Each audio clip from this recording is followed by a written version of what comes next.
Friends, welcome to our channel. Sankranti పండుగ కోసం లక్ష్మి ఊరికి వస్తే ఎక్కడో ఒక చిన్న హోప్తో ఆస్తి పంపకాలు జరుగుతాయేమోనని జాను కూడా ఊరైతే వస్తుంది కదా. ఈ రకంగా ఉన్న ఇద్దరు అక్కా చెల్లెళ్ళు అనుకోని ఒక సంఘటన జరగటంతో ఒకరికి ఒకరు అడ్డంగా ప్రాణాన్ని పణంగా అయితే పెట్టేస్తారు. అక్క కోసం చెల్లి, చెల్లి కోసం అక్క ప్రాణాన్ని త్యాగం చేస్తారు. అసలు ఏం జరుగుతుంది? ప్రాణాపాయ స్థితిలో ఒక పక్క లక్ష్మి, ఒక పక్క జాను ఉండటానికి అసలు కారణం ఎవరు తెలుసుకోవటం కోసం ఫ్రెండ్స్ ఈ వీడియోని ఎక్కడా స్కిప్ చేయకుండా చివరి దాకా చూసేసిండి. ఇక లక్ష్మి, మిత్ర పిల్లలు కూడా కలిసి ట్రాక్టర్ మీద ఊరంతా తిరిగొద్దామని చెప్పేసి వెళ్తూ ఉండగా ఇక ఊర్లో ఉన్న ఒక పెద్దమ్మ ఇల్లు ఖాళీ చేసి వెళ్ళిపోతూ కనిపిస్తుంది. పెద్దమ్మ, పండగ పూట సంతోషంగా ఉండకుండా పెట్టే బేడ సర్దుకొని వెళ్తున్నారేంటి అని అనగానే, అమ్మా అది ఇక మీ జాను పొలం అమ్మను అని చెప్పింది కదా, ఇప్పుడు వాడి కళ్ళు మీ పక్కన ఉన్న మా అచ్యుతాపురం మీద పడ్డాయమ్మా.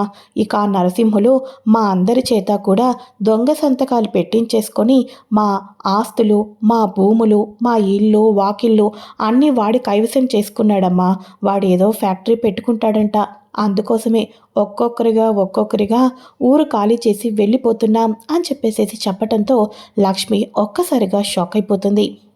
ఇక వెంటనే మీరు ఎక్కడికి వెళ్ళటానికి వీల్లేదు, ఊరు విడిచి వెళ్ళవలసిన అవసరం ఇంతకన్నా ఎప్పటికీ రాదు, మీరు వెళ్ళి మా ఇంట్లో ఉండండి అని లక్ష్మి అయితే చెప్తుంది. అంతేకాదు ఇక జేసీయూ తోటి ఆ ఊర్లోకి వెళ్తూ ఎవరైతే ఇల్లు ఖాళీ చేసేస్తున్నారో వాళ్ళ ఇల్లులు భూములు అన్నీ కూడా పగలకొట్టడానికి జేసీపీ వెళ్తూ ఉండగా జేసీపీ డ్రైవర్ని షర్టు పట్టుకొని కిందకు తీసుకొని వచ్చి లక్ష్మి చంప చెల్లుమని అనిపిస్తుంది. అంతేకాకుండా అతని వెనకాతల ఉన్న ఒక మరో నలుగురు రౌడీలకు కూడా ఇక్కడ ఉన్నది భాగ్యలక్ష్మి అని చెప్పండి, ఈ ఊరి జోలికి వచ్చిన ఊరి మనుషులతో ఆడుకున్నా కూడా సేమ్ ఇదే సిచ్యువేషన్ మీ వెనక నుంచి నడిపిస్తున్న ఆ నరసింహులకు కూడా ఉంటుందని చెప్పండి అని చెప్పేసి అందరి చెంప పగలగొట్టి ఇక లక్ష్మి అయితే అక్కడి నుంచి వెళ్ళిపోతుంది. ఉన్న పలంగా రౌడీలందరూ కూడా నరసింహులు దగ్గరకైతే వెళ్తారు. ఏంట్రా మీకు అసలు సిగ్గుందా? ఒక ఆడదాని చేతిలో ఓడిపోయి ఆడదాని ముందు అవమానపడిందే కాకుండా నా ముందు వచ్చి తలదించుకుంటారా అని చెప్పేసి అనగానే, అన్నా అక్కడ కనిపిస్తున్నది గుడిలో ఉన్న అమ్మోరులా కనిపిస్తుందన్నా, కాళికాదేవిలాగా ఒక ఏట వేసేస్తుందేమో మాకు అని చాలా భయం వేసిందన్నా. ఊర్లో ఉన్న వాళ్ళని చాలామంది ఆడవాళ్ళని చూసాం, కానీ ఈ లక్ష్మి లాంటి ఆడవాళ్ళని మాత్రం ఎప్పుడూ చూడలేదన్నా అని అంటూ ఉంటే, అవునా సరే అయితే మీరందరూ ఇక భయపడిపోతున్నారు కదా, అలాంటి వాళ్లకు నేనే కరెక్ట్, నేనే రంగంలోకి దిగుతాను అని అనగానే, అన్నా నువ్వా అని చెప్పేసి అంటూ ఉంటే, అవునరా, ప్రతి ఒక్కరికి కూడా మైనస్లు ఉంటాయి, ప్లస్లు ఉంటాయి. ఇక ఆ ఇంట్లో ఏం జరుగుతుందో తెలుసుకొని మైనస్ను మనం క్యాచప్ చేసుకున్నామనుకో, ఇక పొలం అచ్యుతాపురం ఏంట్రా, ఇప్పుడు లక్ష్మి ఉన్న పొలం, జాను వాళ్ళు లక్ష్మి పేరు మీద ఉన్న పొలాలు కూడా ఒకే ఒక్క సైన్తో రాసిచ్చేసి నా కాళ్ళ దగ్గర పడి ఇదిగోండి ఆస్తి పేపర్లు మీకు ఇచ్చేస్తున్నామని చెప్పేసి నా కాళ్ళ దగ్గరికి వచ్చేటట్టు చేస్తాను అని చెప్పేసి అనగానే, అవునా ఏం చేస్తున్నారు అని అనగానే, సరే అయితే నేనేమో తిన్నగా ఇప్పుడు లక్ష్మి దగ్గరికి వెళ్తాను, మీరు ఎక్కడికి వెళ్ళాలి తెలుసా అని అనగానే, ఎక్కడికన్నా అని అంటూ ఉంటే, మీరు అచ్యుతాపురానికి లక్ష్మీ వాళ్ళ ఊరు వెళ్ళే ఎంట్రన్స్కి నేను వెళ్తున్నాను, మీరు బ్యాక్ సైడ్ ఉండండి, నేను చెప్పినట్టు చేయండి అని అనగానే, అలాగేనన్నా అని చెప్పేసి ఇక రౌడీలైతే పదండ్రా వెళ్దామని చెప్పేసి కార్ వేసుకొని వెళ్తారు. మరోపక్క ఈ మెయిన్ రౌడీ నరసింహులు వచ్చేసేసి లక్ష్మీ వారిని కలుద్దామని చెప్పేసి తన కారులో అయితే వెళ్తూ ఉంటారు. మనీషా, దేవయాని వాళ్ళేమో ఇంటి దగ్గర ఉంటారు, జాను ఇంటి దగ్గర ఉంటుంది. ఇక నరసింహులు రైట్ అసిస్టెంట్ వచ్చేసేసి జానుకైతే కాల్ చేస్తాడు. హలో, నేను మీ పొలం అమ్మాలి అంటే మీ అక్క వీలు లేదు అని వీరునామాని అడ్డు పెట్టింది కదా, మర్చిపోయారా అని అనగానే, గుర్తున్నారు, ఇప్పుడు నాకెందుకు కాల్ చేశారు అని అనగానే, మీ అక్క ఆ రోజు సైన్ పెట్టను అనింది, వీలునామా చూపించింది, నేను పోనీలే అని సైలెంట్గా వెళ్ళిపోయాను, కానీ ఇప్పుడు మీ అక్క ఎవరితో పెట్టుకుంటుందో తెలుసా? ఆ నరసింహులు గాడితో పెట్టుకుంటుంది. పక్క ఊరు ఏదైతే ఏమైపోతుంది మీ అక్కకు? చూసి చూడనట్టు వెళ్ళిపోవాలి, కానీ మీ అక్క జోలికి వచ్చారా, మీ అక్క భూములకు వచ్చారా? కానీ పక్క ఊళ్ళో వాళ్ళని సైతం కూడా మేము ఫ్యాక్టరీ కట్టుకోకుండా మీ అక్క అడ్డుపడుతుంది, అందుకని ఆ నరసింహులు గాడు మీ అక్కను ప్రాణాలు లేకుండా చేయబోతున్నాడు. ఇక మీ అక్క కూడా అక్కడే ఉంది. మీ అక్క మరి కాసేపట్లో ప్రాణాన్ని విడిచేస్తుంది. ఆ విషయం చెప్దామని చేశాను అని చెప్పేసేసి ఇక చెప్పటంతో ఒక్కసారిగా జాను అయితే ఆశ్చర్యపోతుంది. ఇక వెంటనే పక్కనే ఉన్న మనీషా వాళ్ళు, ఎవరు జాను, ఎందుకంత ఇదిగా కంగారు పడిపోతున్నావు, అసలు ఏం జరిగింది అని అనగానే, ఇక పొలం అమ్మటానికి ఇంటికి వచ్చిన వ్యక్తి కాల్ చేశాడు. ఆ నరసింహులు గాడు అక్క మీద కక్ష పెట్టుకున్నాడు. అక్క ప్రాణాలు తీస్తున్నాడంట. నాకు చాలా కంగారుగా ఉంది అని జాను కంగారు పడుతూ ఉంటే, పోనీలే జాను, మీ అక్క ప్రాణాల్ని మన చేతికి మట్టంటుకోకుండా ఎవరో ముక్కు మొహం తెలియని వాళ్ళ ద్వారా ప్రాణం పోతే హ్యాపీగా సంతోషపడాల్సిందే. ఇక ఆస్తంతా నీకే దక్కుతుంది. నువ్వెందుకు అనవసరంగా టెన్షన్ పడుతున్నావు? పోతే పోనీ లక్ష్మీ ప్రాణాలు అని మనీషా అనగానే ఒక్కసారిగా జాను మనీషా చంప పగల కొట్టడానికి అమాంతం చెయ్యి అయితే ఎత్తుతుంది. మనీషా, ఏం మాట్లాడుతున్నావు? మా అక్కకి నాకు మధ్యలో 100 ఉండొచ్చు, కానీ బయటవాడు ఎవడో వచ్చి నా అక్క ప్రాణాలు తీస్తున్నాడు అంటే నేను చూస్తూ ఉంటానని నువ్వు అసలు ఎలా అనుకుంటున్నావు అని చెప్పేసేసి మనీషాకి అయితే అదిరిపోయే వార్నింగ్ అయితే ఇస్తుంది. ఇక నీలాంటి వాళ్ళతోటి డిస్కషన్ చేస్తూ ఉంటే అక్కడ నా అక్క ప్రాణాపాయ స్థితిలో పడిపోతుంది. నేను అర్జెంటుగా మా అక్కని కాపాడుకోవాలి అని చెప్పేసేసి ఇక వెంటనే జాను అయితే బయలుదేరుతుంది. మరోపక్క అక్కడ లక్ష్మి వచ్చేసేసి ట్రాక్టర్ మీద వస్తూ ఉంటే కారులో అడ్డుపడతాడు నరసింహులు. హలో, ఏంటి మీరు పొలం అమ్మను అన్నారు, మీ ఊళ్ళో ఫ్యాక్టరీ కట్టమంటే వద్దు అని అన్నారు, ఏదో మేము పక్కూరు మీద కన్ను పడింది, మేము మా బిజినెస్ మేము చేసుకుంటున్నాం, కాదు కూడదు అని మాకు అడ్డుపడుతున్నావేంటి నువ్వు అని చెప్పేసి అనగానే, ఏ ఊరైనా సరే పల్లెటూరు ప్రజలు అమాయకులు, స్వార్థపరులు కాదు నీలాగా. వాళ్ళు నమ్ముకున్నది మట్టిని మాత్రమే. ఆ మట్టిని కలుషితం చేసేస్తాను, ఫ్యాక్టరీలు కడతానంటే నేనెందుకు ఊరుకుంటాను అని చెప్పేసేసి లక్ష్మీ వారితో ఫైట్కి అయితే దిగుతుంది. ఒరేయ్, ఇంకా చూస్తున్నారేంట్రా, ఇలాంటి వాళ్లకు ఎలా బుద్ధి చెప్పాలో చెప్పండి అని రౌడీలని అనగానే రౌడీలు మిత్ర మీదకి లక్ష్మి మీదకి వస్తూ ఉంటే మిత్ర లక్ష్మి వాళ్ళు ఫైట్ అయితే చేస్తూ ఉంటారు.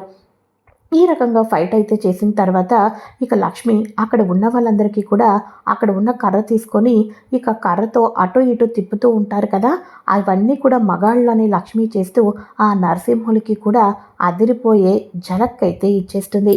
ఇక ఇదిలా ఉండగా, అమ్మా అమ్మా, జాను ఏంటి అంత కంగారుగా వెళ్తుంది, ఎక్కడికి వెళ్తుంది అని అనగానే, వాళ్ళ అక్క ప్రాణాన్ని కాపాడుకోవటానికి అని అనగానే, ఏంటి అక్క ప్రాణాన్ని కాపాడుకోవటానికా అని చెప్పేసి అనగానే, అవును, జరిగింది ఇది అని మొత్తం కూడా చెప్పడంతో ఓ మై గాడ్ అని చెప్పేసేసి వివేక్ నేను కూడా వెళ్తానని చెప్పేసి సగం దూరం అయితే వెళ్తాడు.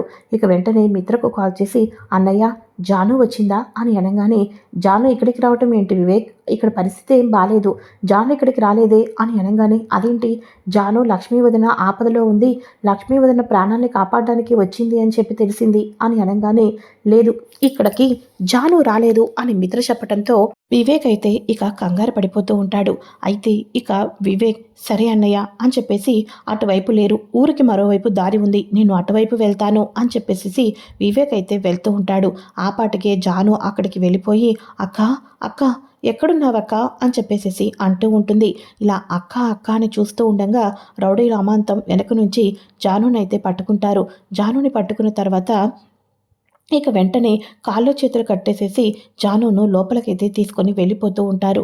ఇక వెంటనే వివేక్ జాను జాను జాను అని ఆ ఏరియాకి ఎంత వచ్చినా జానుకి కొంచెం దూరంలోనే ఉంటాడు, కానీ జానుని అక్కడ కిడ్నాప్ చేసేశారన్న విషయం మన వివేక్కి అయితే తెలీదు.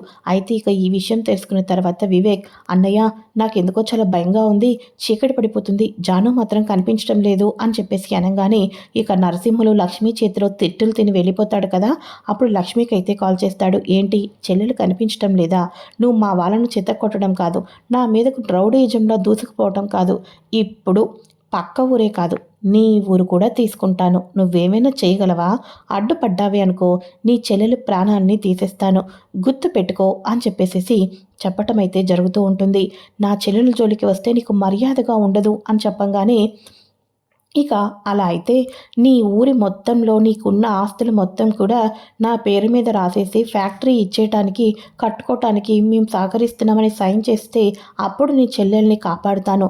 లేకపోతే అప్పటిదాకా కాపాడను అని చెప్పేసేసి ఇక నీ చెల్లెలి ప్రాణాన్ని తీసేస్తాను అని చెప్పేసేసి ఇక వీడియో అయితే క్లిప్ అయితే విడుదల చేస్తాడు. ఒక్కసారిగా లక్ష్మి షాక్ అయిపోతుంది. ఆ వీడియో చూసి కంగారు పడిపోతూ ఉంటుంది. ఇక వెంటనే మిత్ర గారు డాక్యుమెంట్స్ అన్నీ కూడా రెడీ చేపించండి. ఇక వాడి పేరు మీదకి యావదాస్తి ఇచ్చేస్తాను. ఈ ఊరి ప్రజల్ని, ఆ ఊరి ప్రజల్ని, నా చెల్లెలు జానుని కాపాడుకుంటాను అని చెప్పేసేసి లక్ష్మి అయితే ఆస్తి మొత్తానికి కూడా క్షణం కూడా ఆలోచించుకోకుండా పూర్తిగా వాడికి ఇచ్చేయడానికి రెడీ అయితే అయిపోతుంది. కానీ జాను వీడియో చూస్తూ పాపం అది ఎంత కంగారు పడిపోతుందో, అది ఎంత భయపడిపోతుందో అని అనుకుంటూ ఉండగా లక్ష్మికి ఊరంతా తెలిసిందే కదా! లక్ష్మి పుట్టి పెరిగిందే ఆ ఊరు. ఇక ఒక్కసారిగా అక్కడ ఊరి మొత్తంలో కూడా ఒక విండో ఉంటుంది. ఆ విండో పక్కన ఒక చెట్టు అయితే కనిపిస్తుంది. ఆ చెట్టు ఊరు మొత్తంలో ఒకే ఒకటి ఉంది. అది ఎక్కడ ఉందన్నది తెలుసుకొని ఆ చెట్టుకు ఉన్న కాయల ద్వారా ఆ అట్మాస్ఫియర్ ద్వారా అది ఏ ప్లేసో తెలుసుకొని మిత్ర గారు జాను ఎక్కడుందో నాకు తెలిసింది అని చెప్పేసి అనగానే సరే అయితే పదండి వెళ్ళి కాపాడుకుందాం జానుని అని చెప్పేసి అంటూ ఉంటారు. సరే అని చెప్పేసి అందరూ అక్కడికి వెళ్తారు. జానుని కిటికీలో నుంచి చూసిన తర్వాత అక్కడ రౌడీలతోటి ఫైట్ చేసి మొత్తానికైతే జానుని విడిపిస్తారు. జానుని విడిపించిన తర్వాత ఆ రౌడీ వాళ్ళు జాను పరిగెత్తుకుంటూ వెళ్ళిపోతూ ఉండగా ఆ నరసింహులు జానుని వెనక నుంచి అయితే షూట్ చేస్తారు. అమాంతం జాను కింద అయితే పడిపోతుంది. ఇక వెంటనే మిత్ర జానుని తీసుకొని హాస్పిటల్కి అయితే వెళ్తారు. ఇక హాస్పిటల్కి వెళ్ళంగానే తను బ్యాక్ సైడ్ నుంచి పరిగెత్తుకుని వస్తూ ఉంటే వెనక వైపు షూట్ జరుగుతుంది కదా! సో ఇక జానుని ఎమర్జెన్సీ వార్డులో అయితే పెడతారు. అందరూ కన్నీళ్లు పెట్టుకుంటూ ఉంటారు. మరోపక్క మిత్ర ఇతని మీద పోలీస్ కంప్లైంట్ ఇవ్వడంతో పక్కన ఉన్న అచ్యుతాపురం ప్రజల్ని కూడా అడ్డుగా ప్రజల్ని తెలివి తక్కువగా ఉన్న ప్రజలందరినీ కూడా మాయమాటలతో మోసం చేస్తున్నాడని చెప్పేసి ఇక ఊరందరూ కూడా ఎలాగో తిరగబడి లక్ష్మి చెప్పిన ప్రకారం ఇక అందరూ కూడా అతన్ని జైలుకు పంపించి ఎవరి పొలాలు వాళ్ళకైతే ఇచ్చేస్తారు. కానీ ఇక్కడ ఒక జాను మాత్రమే ప్రాణాపాయ స్థితిలో ఉంటుంది. ఇక వెంటనే లక్ష్మిని డాక్టర్ నా చెల్లెలికి ఎలా ఉంది అని అనగానే షీఈస్ ఆల్ రైట్, బట్ తనకి ఇప్పుడు చాలా బ్లీడింగ్ అవుతుంది. అంతేకాదు తనకి ఇంకా పిల్లలు కూడా పుట్టవలసి ఉంది కదా! సో, ఇప్పుడు మీకొక విషయాన్ని చెప్పబోతున్నాను అని అనగానే, చెప్పండి డాక్టర్ అని అనగానే, తనకు పిల్లలు పుట్టే అవకాశం చాలా తక్కువగా ఉంది. కింద పడినప్పుడు గర్భసంచికి స్ట్రెయిట్‌గా డ్యామేజ్ అయితే జరిగింది. అది టాబ్లెట్స్ యూజ్ చేస్తే తగ్గిపోతుంది. కానీ తనకి ఒక కిడ్నీ కూడా ఫెయిల్ అయింది. కాబట్టి అని అంటూ ఉంటే, నా కిడ్నీని ఇస్తాను. నా కిడ్నీ సెట్ అవుతుందేమో చూడండి డాక్టర్ అని చెప్పేసి అనంగానే లక్ష్మి గారు నిజంగానేనా అని అంటూ ఉంటే అవును నా చెల్లెల కోసం ప్రాణాన్నైనా ఇస్తాను అని చెప్పేసేసి లక్ష్మి అయితే టెస్టులు చేయండి అని అనగానే ఓకే మ్యాచ్ అయింది అని అనటంతో లక్ష్మి క్షణం కూడా ఆలోచించుకోకుండా తన చెల్లెలకు తన కిడ్నీని అయితే ఇచ్చేస్తుంది. లక్ష్మికి జానుకి ఆపరేషన్ చేస్తారు. ఒక్కసారిగా ఇద్దరు కళ్ళైతే తెరుస్తారు. అక్క చెల్లెలు ఇద్దరికీ కూడా ఒక్కసారిగా చూసుకోగానే హమ్మయ్య జానుకేమీ కాలేదని లక్ష్మి హ్యాపీగా ఫీల్ అయిపోతుంది. అప్పుడు వివేక్ వచ్చి నీకోసం ఆస్తులను ప్రాణాల్ని కూడా లెక్క చేయని అక్క ఉంది. అంత అదృష్టవంతురాలువో జాను, కానీ నువ్వే ఇంతకాలం నిజం తెలుసుకోలేకపోయావు అని అనగానే అవును వివేక్ నువ్వు చెప్పింది నిజమే అని చెప్పేసేసి నన్ను క్షమించక్క అని అంటూ ఉంటే ఇక వెంటనే లక్ష్మీ వదిన మూలానే ఈరోజు నువ్వు ఇంత ఆరోగ్యంగా ఉండగలిగావు. నీ లోపల ఉన్న కిడ్నీని దానం చేసింది కూడా లక్ష్మీ వదినే అని అనగానే ఇంతకాలం మనీషాతోటి దేవయాని వాళ్ళతోటి చేతులు కలిపి ఎన్ని తప్పులు చేశానా అని మన జాను పశ్చాత్తాప అయితే పడుతుంది. ఇక ఆస్తులతో అంతస్తులతోటి ఏదీ సాధించలేం. రక్త సంబంధం వాళ్ళ అక్క చెల్లెల బంధమే గొప్పదని తెలుసుకున్న జాను వాళ్ళ అక్కని హక్ చేసుకొని క్షమించమని అడిగి అందరూ తిరిగి పండగ అయిపోయింది. ఊరి సమస్యలు కూడా తీరిపోయినాయి.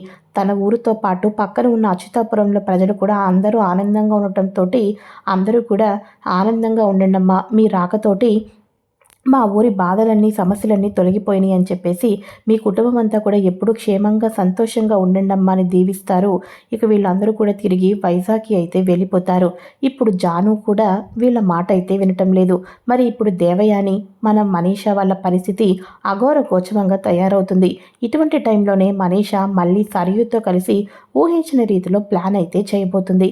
మరి నెక్స్ట్ ఏం జరగబోతుంది అని అనుకుంటూ ఉండగా దేవయాని గర్భసంచికి ఏదో చిన్న డ్యామేజ్ అయింది అయిపోయింది, ట్యాబ్లెట్లతో ఓకే అని చెప్పేసి అన్నారు. కానీ నా కొడుకుకి వారసులు ఇవ్వలేదు అని చెప్పేసేసి జానుకి, వివేక్కి విడాకులు వచ్చేటట్టు చేసి నా కొడుక్కి మరో పెళ్లి చేస్తాను అని దేవయాని అయితే ఈ రకంగా నిర్ణయం అయితే తీసుకోబోతుంది. ఇది friends latest episode. And next episodes కోసం తప్పకుండా ఛానల్ని సబ్స్క్రైబ్ చేసుకొని పక్కనే ఉన్న బెల్ ఐకాన్ని క్లిక్ చేసి ఆల్ ఆప్షన్ని సెలెక్ట్ చేసేయండి. Okay friends, thanks for watching. Bye.